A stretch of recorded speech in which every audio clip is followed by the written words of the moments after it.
let's get into a discussion about Afterlife spoilers. Yeah. And I had to start by just talking about, I really had to hold back last week with my Yeah, I bet. non-spoiler After views. So I seeing want that, to yeah. just now's a chance to really talk about this for real. So, what were your thoughts on the cast, both the new characters and returning characters? I there's not a weak spot, you know? Mm, Everyone was strong. McKenna Grace was incredible. Standout star for me of the whole movie was McKenna Grace. Um, agreed. that character of Phoebe. I mean, I know what you meant by the slow burn now, but Mm. that character of It's Phoebe, good though. It's it's very yeah, good. But I it's a mean, good slow burn. we all knew what was coming, right? I mean, Mm, it wasn't. I don't think it was hidden. It was pretty easy to figure out that whole thing. But just the way she played her character, it felt so much like Egon. mm. It was such a spot on representation of what Egon's granddaughter would be. Yeah, I And totally believed that she was yeah, his like I granddaughter. told you, like I wouldn't be surprised if McKenna Grace had Harold Ramis blood in her somewhere. I mean, Yeah. if it's like a distant relative or something, because it felt so natural. Her stepping into that Spangler family. Um, I want to mention Paul Rudd because I thought Paul Rudd was, whereas I think 2016 kind of gets trampled by who's playing who in that movie a little bit, maybe a lot. Mm. I don't think Paul Rudd overshone his role at all. I think he was. I think he was right in his wheelhouse in that role.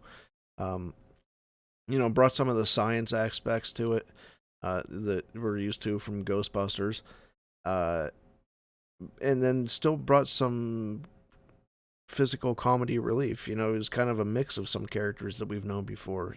And Yeah. our friend Brian pointed out when he saw they did the whole Rick Moranis thing when he was possessed. Even down to the little Mm. waddle run, and he did it all really well. And it wasn't like telecasted. It was all it all just fit.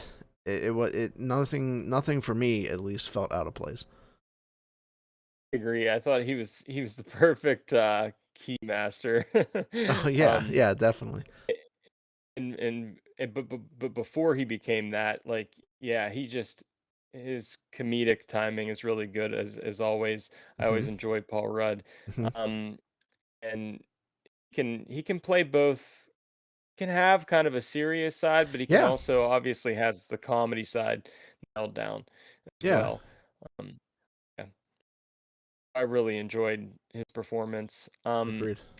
But like you said, I enjoyed all of the performances. Yeah, and we haven't mentioned I Finn thought Wolfhard, but I the mean, he was Wolfhard did a great job. I yeah. loved his character too. All the kids were great. Um, All the kids were and great. a podcast Yeah, yeah. delivered a lot of funny moments, Oh yeah, definitely. and Yeah, just between podcast and his one-liners and McKenna Grace and her kind of jokes that she threw out. her jokes. Yeah, Kind of the jokes were great because they were kind of more reserved comedy. They're kind of like the dad joke type thing, and it all just worked really well. felt like it fit into that dry humor of the Yeah, yeah. Ghostbusters, the original Ghostbusters, and everything. I thought it fit into that comedy well. Hmm. Yeah. And we haven't. Um, I mean, like the returning characters, I thought were. I almost thought.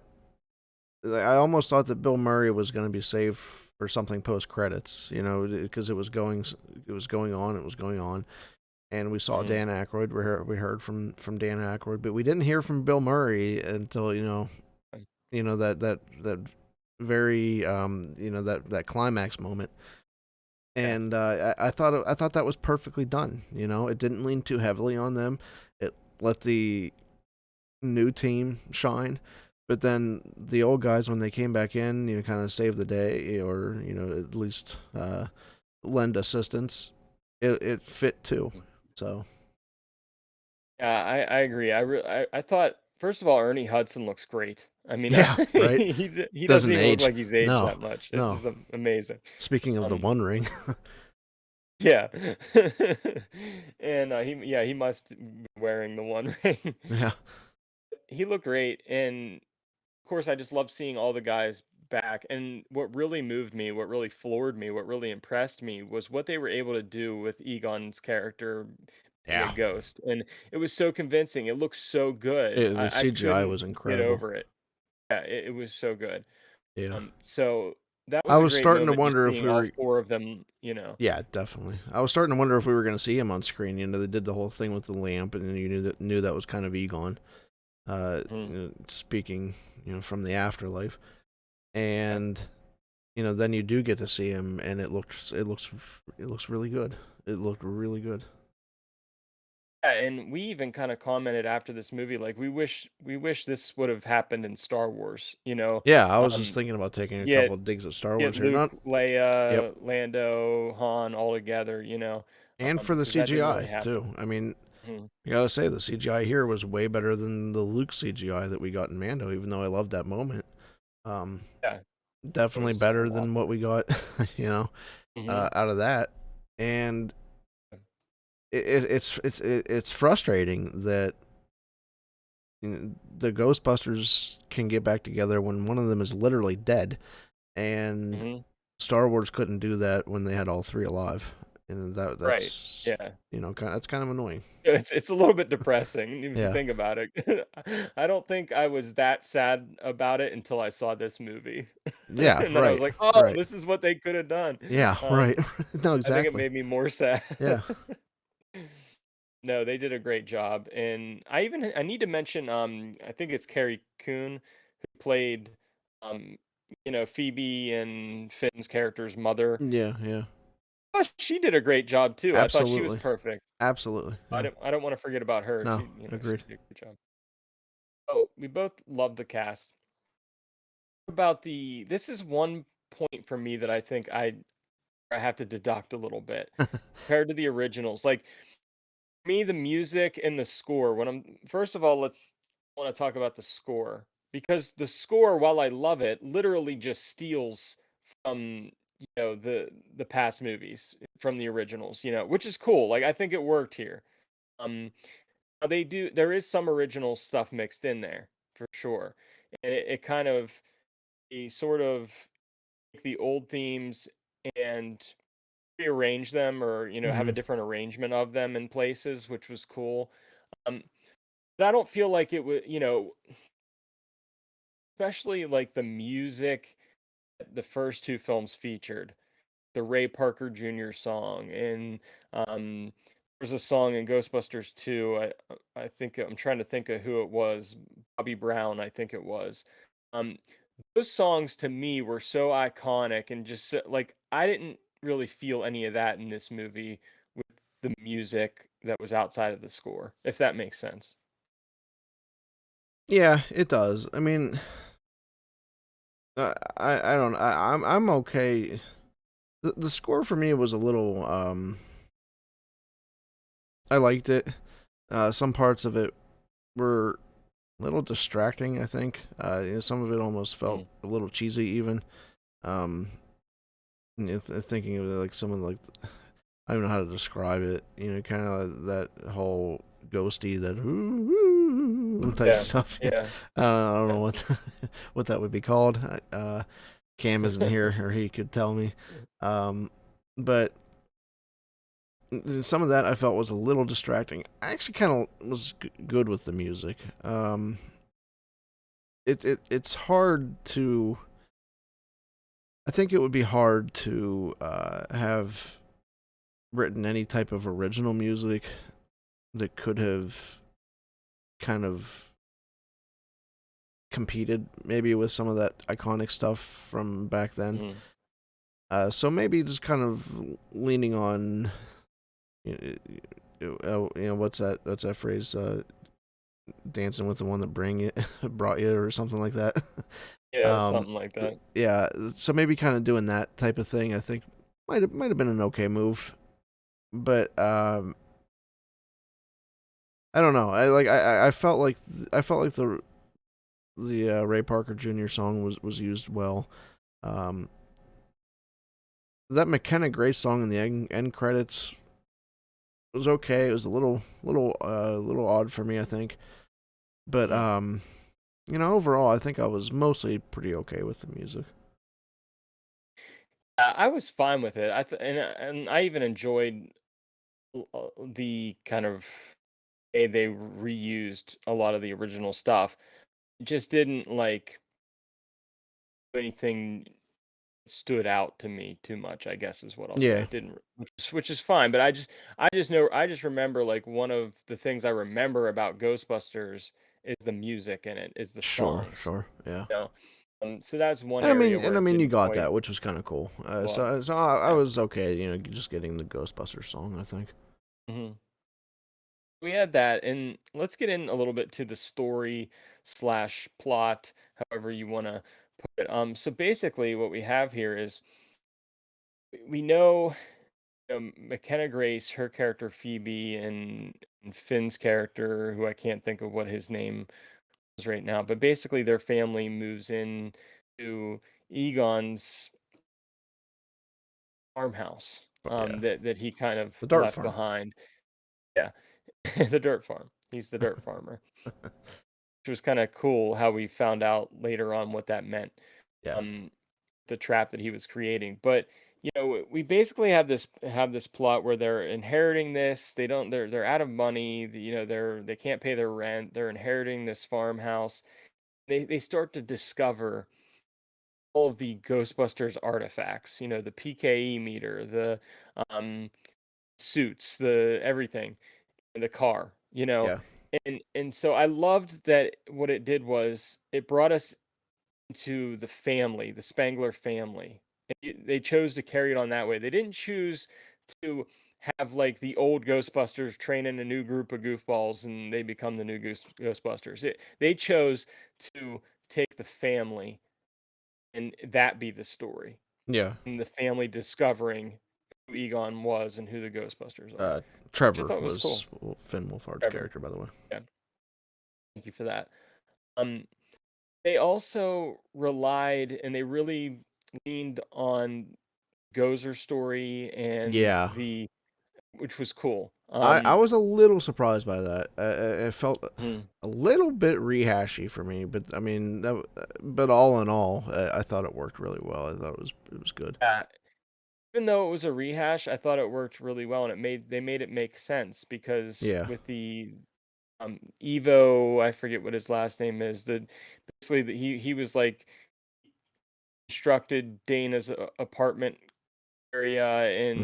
and it was like sort of a place, sort of a magnet, if you will, for spiritual activity and stuff Hmm. like that. But then he also basically created the Somerville place too. Yeah. Yeah. Um, That was cool. Yeah. mhm. Having it all So it, tied it to kind that of guy. tied. Yeah. Yeah, I like how it tied into Evo, and I can't remember his last. J.K. Simmons. Oh, J.K. Simmons character, Evo Yeah. Shandor, or something like that. I probably Yeah. just made that up. Um, I thought that was cool. I liked how it leaned into that, and then of course, so with that, have the return of like the keymaster and the gatekeeper and those things all coming back into the story, and then we get through that, we get to see the mini Stay Puft Marshmallow Men and everything, and all the spiritual activity taking place in the town. So I really liked where they took the story and the plot, that they chose to focus on these younger kids inheriting all this stuff. Hmm. And then they also chose to really lean into the Gozer storyline and needing to get the band back together to help them at the end. Yeah. So, liked it. Yeah, and I will say, and we'll probably talk about this more later, but if or when there would be a sequel to this, I do hope that Vigo isn't the bad guy. Um, Right, yeah. I hope that it would be time for someone new, but we'll see. Uh, I think they would probably go in a different direction at this Yeah, point. I would hope. It actually was, now Maybe that it's I'm kind of a looking at. Star Wars thing where it kind of needs to lean on the classic nostalgia stuff. It's kind of like what I Force think it did. I Awakens think did it really worked for me. after I think it after worked for. 2016. I think maybe it kind of needed that. nostalgia heavy reset. I think that's why Force Awakens works so well for fans. And I think Right. it's why this movie works so well for fans too. Hmm. Because it's original, it has new characters, it's fresh, but it leans into the mythology, it leans into like the, I guess, know your beats of Yeah. original, you Yeah. know. Oh, I like that. Yeah. And looking at some Easter eggs, there's plenty of them. And it actually is Evo Shandor Mining Company. Yes. Um, Yes. the Somerville history leans into that whole thing. The architect of the building that was um, used in the first Ghostbusters, in Somerville was all built by Shandor and everything too. So that's part of the Easter egg I wanted to mention. Also, the Revelation 6:12 scripture callback. So this was cool because one of my favorite moments from the original Ghostbusters is when Ray and Winston are in the car and they're talking about end times basically. They're talking about this scripture from Revelation and Ray says, "And I looked and as he opened the sixth seal and behold there was a great earthquake and the sun became as black as sackcloth and the moon became as blood." Winston says, "And the seas boiled and skies fell." I just love the mood of that scene and the way they're talking about maybe the dead are rising from the grave, maybe the scripture's coming true. Really like that. And it's one of my favorite scenes. And I like how they used that scripture again. And it was basically pasted all in front of the farm, Hmm. the farmhouse and everything. I thought that was cool. Yeah. Agree. I'll just name a few more here. There was a Zool statue on Egon's desk when Phoebe first explores the house and she discovers that statue. I thought another one that I really noticed right away was the book stacking, the way the books were stacked in the house. Um, there was a scene, the first Ghostbusters in the New York Public Library, Yeah. Right. where the books are stacked like that, Okay. and Murray's Bankman's like, yeah, no human being would stack books like that.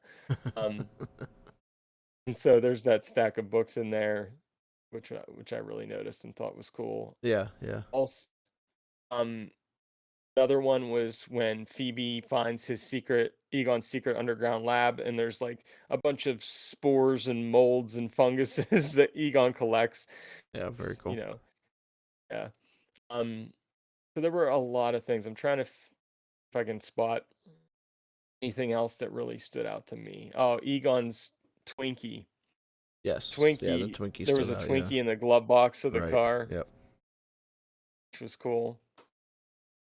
Um, what else? I mean, I think Raise a Cult was pretty obvious callback. Um, Yeah. Josh Gad actually Josh played Gad. the I would Muncher. have no idea that that was Josh Gad. Huh?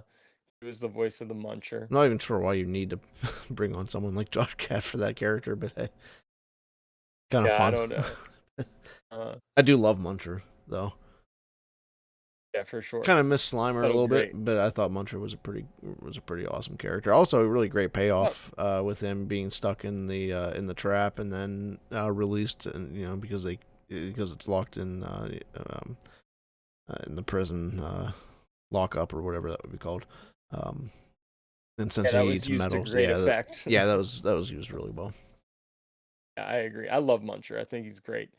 Um, Ghostbusters Are You a God joke comes back at the end. Yes, And this time Ray says, "Yes, I am. also done We're all well. God." Also done well. Yeah. That was cool. Um, I mean, I think that's pretty much it. I mean, I'm sure there's a ton more. Adam, was there any you noticed that you wanted to mention? Uh, no, no, no. We're Okay. good. Those are the main ones I noticed. And that kind of brings us to what we thought about the ending and then the post credits Yes. scenes. So, Adam, do you want to talk about what your take was on the ending?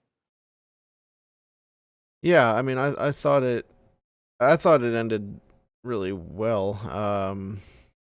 I like I like that the for Harold wasn't saved until after the movie. I like that it was part of the movie.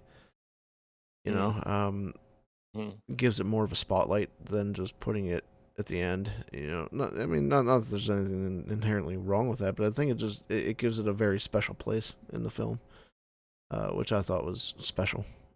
So I think this film was a great tribute to yeah, not only the original Ghostbusters, but to Harold Ramis and no, the Egon they character. did an amazing job of paying tribute and homage to Harold, Mm, without making it cheesy or without cheapening it in any way. Everything was done with an extreme amount of reverence, and you could feel that the whole way through. yeah, love that.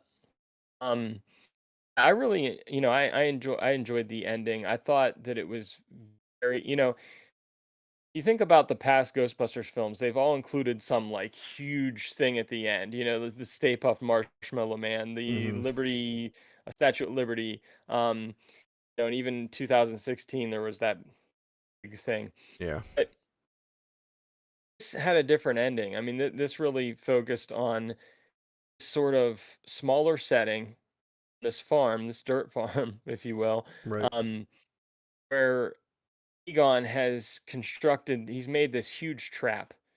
They have to figure out a way to all come together and make it work to finally catch Gozer for good. And so I really liked that. I loved how the characters, the original Ghostbusters, came back in the end, and they were all there Mm-hmm. standing together. I Yeah, mentioned for that sure. Yep. earlier. Um, love that moment. I love how Kenna, great Phoebe, the Phoebe character, really had stood in the spotlight there in the end Yeah. too, and had a big part to play in that. Um, they all each had their own thing to do. It was a team effort. Oh, Yeah, for sure. really like the ending. How about some And post-credit scenes? yeah, so we got two post credit scenes, and I really liked both of them. The first one featured Sigourney Weaver and Bill Murray, Yeah. and it was a callback to when we first see Bill Murray's Hickman character. Yeah. He's sort of a researcher, a scientist, and he's doing this experiment with electric shock where there was a guy and a girl, like college students probably, and they had to guess like what was on the back of the card. Yeah. Was it wavy lines? Was it a circle? Was it a square? What was it? And Peter just keeps zapping the crap out of the dude because he's trying to hook up with this girl. Let's be real. Um, so he just keeps zapping this poor unsuspecting dude who's actually getting some of them right. And even when he gets Yeah. them right, he's still getting zapped. So, Yeah. um, Dana, Dorian Weaver's character, gives him kind of a taste of his own medicine in this scene, which I thought was a lot of fun. Yeah. They kind of had fun with that. Yeah. Yeah. It was fun. So that was sort of a fun scene. Um, then after all the credits, see that the Winston character really has become a really successful businessman, and he has a lot of Yeah. resources and he has a lot of money, and it seems important to him. I mean, he wanted the car, he wanted to Hmm. take care of the car, bring it back home, and it turns out that the um, old firehouse, the Ghostbusters, main um, area there in the firehouse was not a Starbucks. It was still there, Yep. and brings the car into there, and you see the red flashing light on the containment area, and that makes you feel like, okay, there's some more ghosts that we have to deal with, and there's going to be future stories maybe to come from this. So Yep. I like that scene too.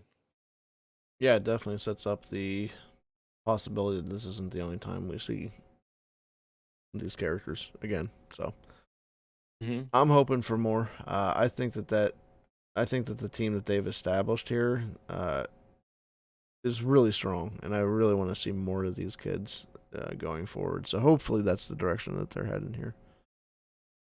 Yeah, I hope so. I would love to see those characters reprise those roles in a Absolutely. future story, whether that's a series or more films. I'll take either one. I want more films. Mhm. I feel like we get so many series nowadays. I want more films. Yeah, I Ghostbusters for me mean, feels like a cinematic thing, you know. mhm, So I want to mhm. see that on the big screen. So I'm I rooting for film. I think I said after we saw it, I really want it to be Jason Reitman. Oh yeah, Um, yeah, I don't know if I trust anybody else to do it at this point, right. and he did such a Yep. wonderful job with this one. Um, yeah, I kind of hope Yeah, they do something else. It agreed. would be him Jason Reitman or We Riot. or we right. Yeah, yeah. Yeah. So Adam, you didn't get to give this movie a score last week. Do you want to give it a score, or are you just going to leave it at that? Easy 9 out of 10. Yeah, I agree. And seeing it a second time, I feel like it's somewhere between 9 and 9.5 for me. Actually, Yeah, that's fair. it went up a little bit. Um, so yeah, I love this film. I think it is a great tribute and just a great film all around. But that pretty much wraps up our spoiler talk for Ghostbusters Afterlife, and we're gonna now head into our new segment.